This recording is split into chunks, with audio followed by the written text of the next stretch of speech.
Welcome to Minnesota Bound, Episode 2. Heading off to see a grandnephew.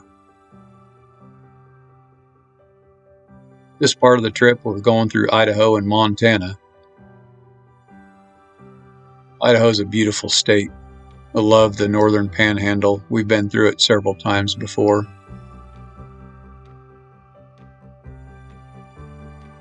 As we came into Idaho, there was some construction going on, and we never did see a Welcome to Idaho sign. That's okay. This is the area up around Coeur d'Alene Lake. It's just beautiful up there. Some of the houses you can see off the shore, just amazing, beautiful houses. I know being right on the lake like that, they are also probably very, very expensive, but just a beautiful, beautiful area of our country. It's a neat place to drive through. And Coeur d'Alene is also where we found another quilt store to go to.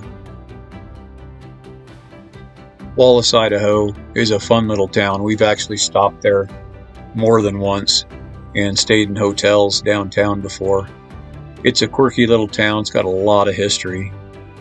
I think the neatest thing about them is back when they were trying to put the interstate through, they were going to demolish about a half to 2/3 of the town just to put the interstate through. And a couple of citizens got together and didn't want that to happen, and they went and put almost every downtown building in town on the National Historic Register for Historic Places so that the highway construction could not tear them down. And you can see that beautiful train depot right there. It was actually moved because it was in the place where they were bringing the interstate through, but they actually raised the interstate, so the interstate kind of goes over the town. Kind of neat little history. They also claim to be the center of the universe, and we've got a picture of Sonia standing at the plaque in the middle of the street claiming that. And then it was on up Lookout Pass. We ended up stopping at Lookout Pass for lunch. It was amazing how much snow is still up there. It's almost May and still lots of snow. There's a heavy snow year all over our country, evidenced by what we've seen on the trip so far.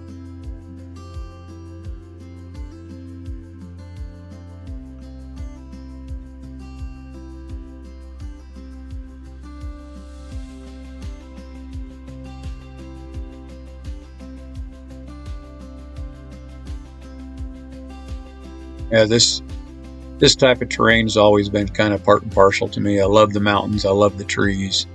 Just something from my childhood that brings back a lot of good memories. Then it was on into Montana. For the first part of the trip here to get to Minnesota, we spent most of the time driving and stayed pretty much almost all on the interstate to get there, and it did make the trip relatively quick getting back there. We did make a overnight stop in Fort Abraham Lincoln. That's yet to come on another video, but that was really our only pause on the trip as we headed over to see the family. Montana, as well as Idaho, up in this area, just beautiful, beautiful country. Love the mountains, love the trees, the snow-covered hillsides, and just gorgeous, gorgeous property. Love driving through that stuff. And for the most part, we were watching the weather, and the weather was looking not so good according to the forecast. And in all honesty, what we were driving through on our way, we did not get even half of what the forecast said for rain and wind and other weather they were claiming was coming, and we just seemed to be in the right place at the right time. We were definitely blessed on this trip.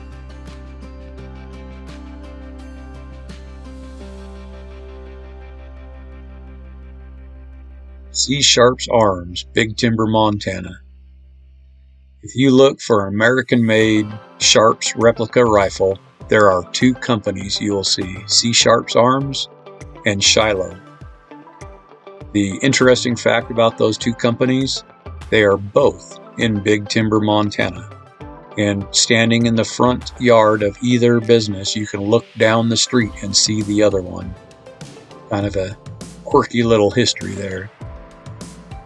For those who've seen the movie Quigley Down Under, some people say Tom Selleck was the star of that movie, but it wasn't. It was the Sharps rifle.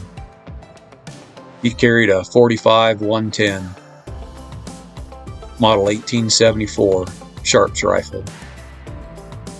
Sharps rifle is a breech-loading, single-shot rifle. It's extremely accurate. Well-made rifles.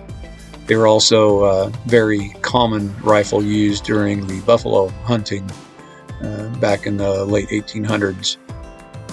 And they were known for their accuracy, and a good buffalo hunter could be far enough away from the buffalo that the firing of the rifle would not disturb him, and he could shoot way too many in one sitting. And thankfully, we don't do that anymore. You can see those big shaggy beasts all over now. But the rifle is it's got a lot of history to it. It's a good quality rifle, and I've had the fortunate opportunity of taking an elk with a Sharps rifle as well. Just beautiful handmade rifles. Just a neat thing. I mean, the model 1874 was built in 1874. They had a couple of others prior to. In fact, when the Sharps was first made, it was actually a black powder rifle.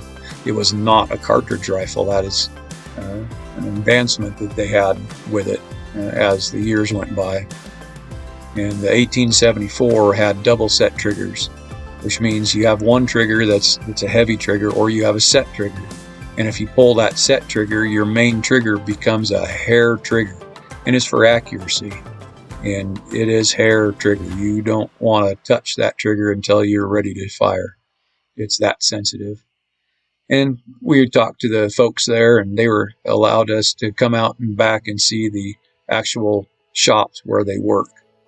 And this is their wood section. And if you live close enough and you order a Sharps rifle, I found this out later, is that you could come into the store and select the exact wood that's going to be shaped and fitted to your rifle.